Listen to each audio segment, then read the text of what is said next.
अगर आप केवल क्लासेस अटेंड करके आपको लग रहा है कि आपका एग्ज़ाम क्वालिफ़ाई हो जाएगा, तो good luck to you. You please do tell me what is the result of your exam as well by this kind of an approach. This will not work, I'm telling you.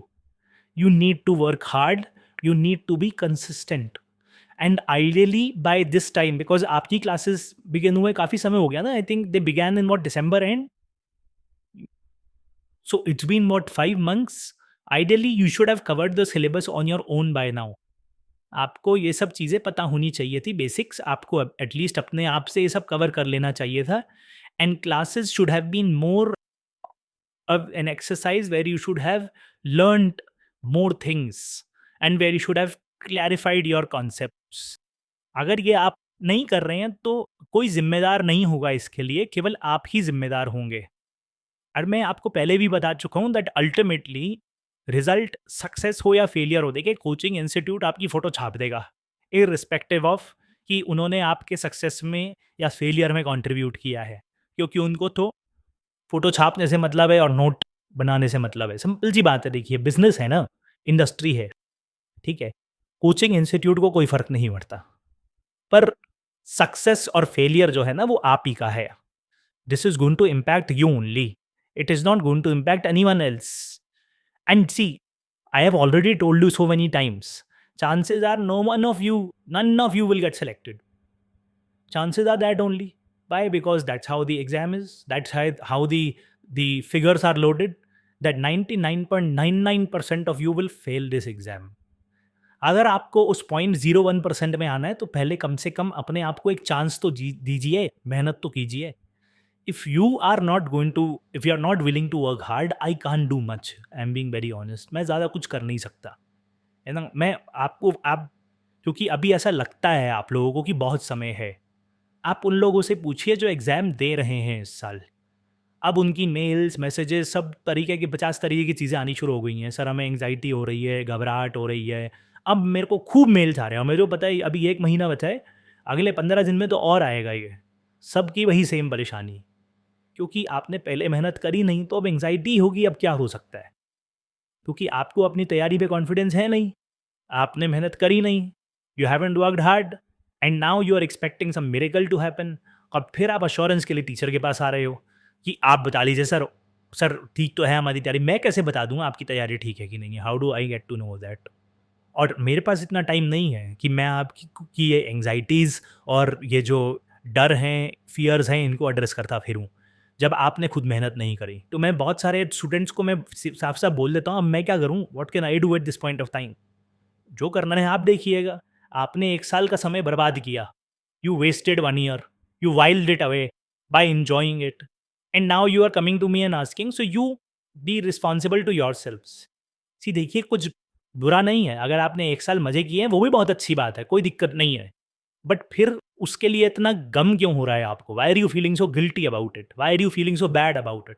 When you were enjoying and when you were wasting time, that is not when the time when you were feeling guilty about it. So why are you feeling guilty about it now? You should always learn to live with the decisions and the actions that you have taken. जो आपने किया है उसके साथ आप जीना सीख लीजिए, simple सी बात है, ठीक है? ईज़ी एस्केप नहीं है। मेरे पास अब लोग आ रहे हैं कि मैं कुछ ऐसा जादू कर दूँ और मैं उनको ऐसा कोई कॉन्फिडेंस दे दूँ कि वो जो हैं अलग माइंडसेट के साथ एग्ज़ाम में चले जाएँ। मैं क्या करूँ अब? What can I do about it right now? Right? So you, अब लोग आ रहे हैं, सर 50 नंबर आ रहे हैं हमारे अभ्यास में, हमारे से अच्छा नहीं हो रहा है, अब समझ घबराहट हो रही है, समझ नहीं आ रहा है, अटेम्प्ट ड्रॉप कर दूँ क्या, प्रेशर बन रहा है, ये हो रहा है, तो मैं कुछ नहीं कर सकता और no faculty can do anything at this point of time. अभी भी आप लोगों के पास समय है, सुधर जाइए, मैं इतना ही बोलूँगा। नहीं सुधरना है तो वो भी कोई दिक्कत नहीं है, मैं बार बार वही बोल रहा हूँ, कोई this is not some school और कॉलेज कि आपको किसी ने ज़बरदस्ती यहाँ पे भेजा है। और वो मैं पहले भी बता चुका हूँ, ज़बरदस्ती भेजा है तो वैसे ही कोई फ़ायदा नहीं है। एंड आप अपने खुद से आपसे पूछिए कि आप कर क्या रहे हैं अपनी लाइफ के साथ, है ना? You what you are doing in the prime years of your youth, when you are telling yourself that I am preparing for the exam, but when you are not doing anything. So you please ask that from yourself. आपको पढ़ लेना चाहिए था ideally, क्योंकि मैंने आपको last class में एक बेसिक इंट्रोडक्शन इसीलिए दिया था कि आप इसको पढ़कर आएँ। अब वो एक अलग बात है that I know that our class is also happening after quite a bit of break, but still you should have at least read it. आप कुछ नहीं तो आज क्लास में आने से पहले आपको एक बार रिवाइज़ कर लेना था, कि पिछली क्लास में डिस्कस क्या हुआ था।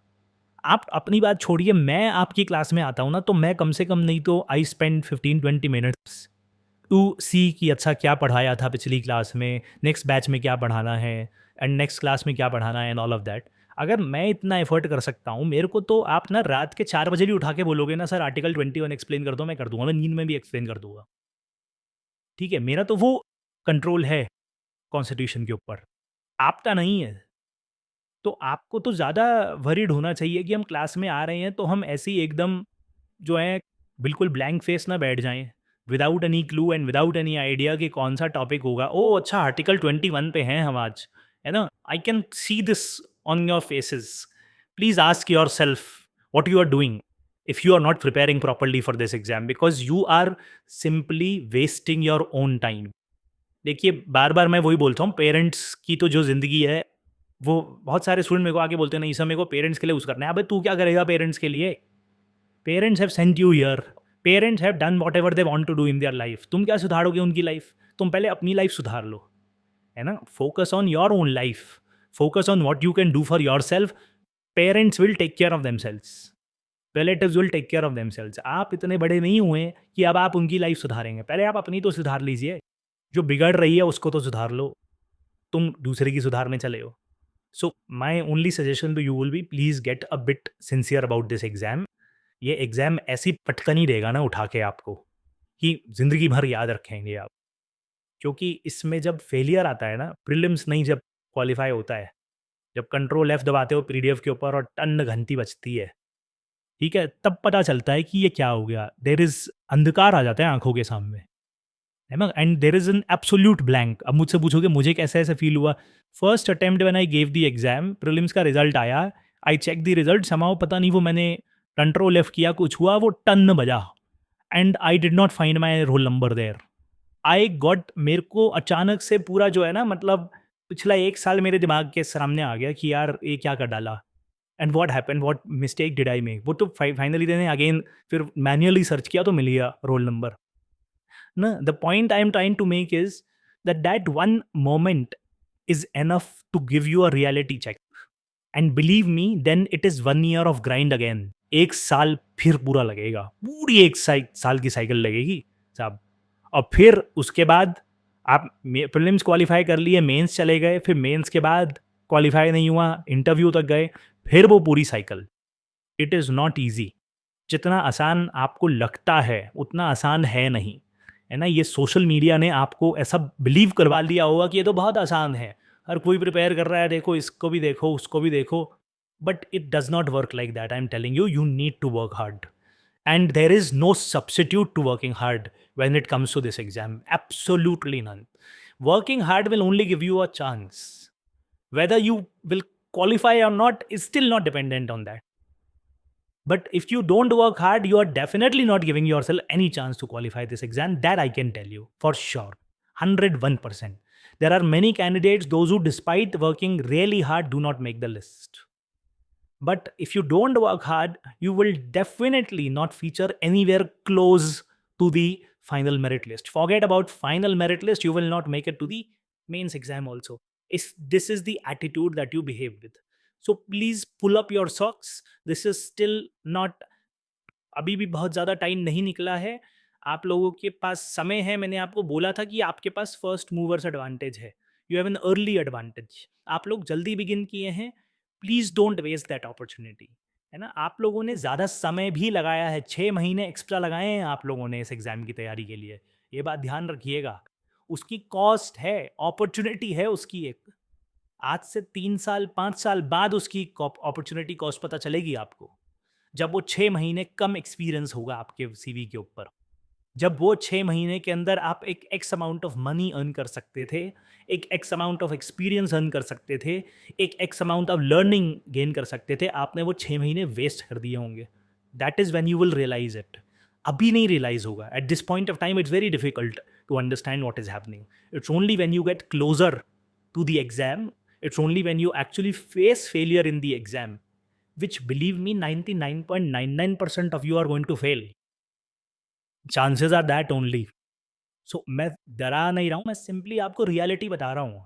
डरावना तो ये एग्ज़ाम है ना? That is what this exam is all about. So gate used to the reality of what life is. Life is not a bed of roses. It is not so easy. है ना? ऐसे ही IAS नहीं बन जाते हैं, मेहनत करनी पड़ेगी, and you have to dedicate yourself to this cause completely. So whenever you turn up in any class, you should make sure you should at least go through what was discussed in the last class, what was shared with you in the last class. देख के तो आइएगा, कुछ केवल सीधा मुंह उठा के यहाँ पे क्लास में आ जाएंगे, कोई फ़ायदा नहीं है, मत कीजिए अटेंड क्लास। बेटर है घर, मैं अगर आपकी जगह होता तो मैं आता ही नहीं। मैं बोलता कि भाई अपना चद्दर ओढ़ो और सो जाओ मस्त, है ना? एसी चलाता बढ़िया से और सो जाता, और वो भी अगर प्रॉब्लम है तो यहाँ तो एसी है ही, यहाँ सो जाइए, कोई दिक्कत नहीं है ना? पीछे इतनी सारी बेंचेस हैं और भी बड़े सारे रूम खाली पड़े हैं। इफ़ यू टेल, मैं फैकल्टी रूम में भी अरेंजमेंट करवा दूँगा, वहाँ पे आराम से लेट के सोइएगा, कोई दिक्कत नहीं है ना? बट अपने आप की आँखों में धूल मत झोंकिएगा। Do not make a fool out of yourself by telling that you are preparing for this exam, you are not. Unless you are working hard, unless you are giving at least 4 to 6 hours a day, you are not preparing for this exam. You are just fooling around, not with anyone else, but with yourself.